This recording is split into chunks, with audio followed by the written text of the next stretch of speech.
Atao amin'ny société ny design sy ny plateforme de CTP moa zany no mikarakara an'ity salon de l'emploi nampitondra ny anarana hoe promotion de l'emploi dans la ville des Mille ity.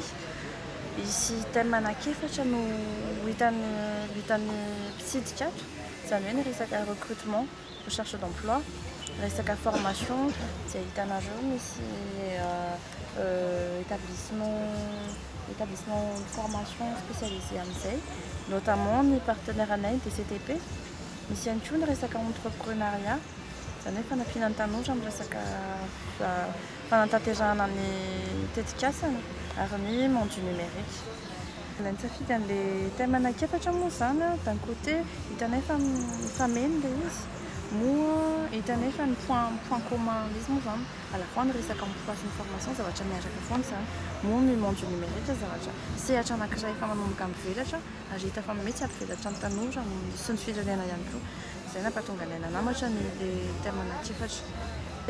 Antony anankiray nanaovanay nikarakarana an'ilay salon indrindra koa moa izay hoe sarotra ho an'ny tanora ankehitriny mahita asa na izy mety hoe efa manana diplôma be izy fa le asa mihitsy no tsy mety mahazo izy na au niveau diplôme foana matetika moa zany ny expérience.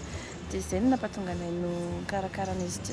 Dia ny tena antony ity moa zany hoe lieu de rencontre entre entreprise mitady piasy futur collaborateur sy le tanora sahirana mahita asa, satria koa ny zavatra hitantsika moa zany ny tanora sahirana mahita asa nefa ny à côté koa misy ny entreprise mandefa poste foana nefa tsy mety mahita ny profil mety aminazy. Izay ny antony ity salon ity zany hampionana an'ireo entité anankiroa ireo.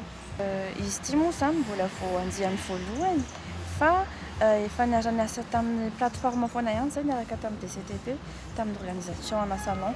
Zareo moa tena spécialisé amin'ny resaka orientation sy insertion amin'ny jeunes amin'ny création d'emploi. Dia isan-taona zareo miorganiser salon foana. Tamin'ny édition nataony zareo moa zany mipetraka organisateur fotsiny zay fa tamin'ity hoe fiaraha-miasa mihitsy ny rahanay tamin-jareo hoe andao hanao an'izao satria mitovy les contextes, mitovy les zavatra tiany asa eo, dia izay ny antony rahanay niasa. Le numérique noteneniko anareo teo, ny monde du numérique sehatra anankiray afaka hivelaran'ny tanora bebe kokoa, sehatra mbola tsy saturé zany io ary afaka hivelarana tsara, soma tsara na ho an'ny tanora na ho an'ny entreprise.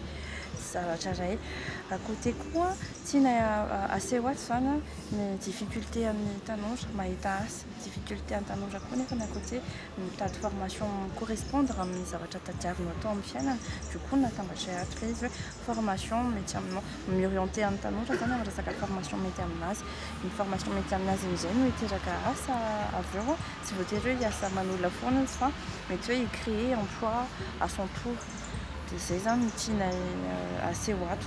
Firy mpitsidika andrasanareo? 15 000 visiteurs no andrasanay mandritra ny roa andro.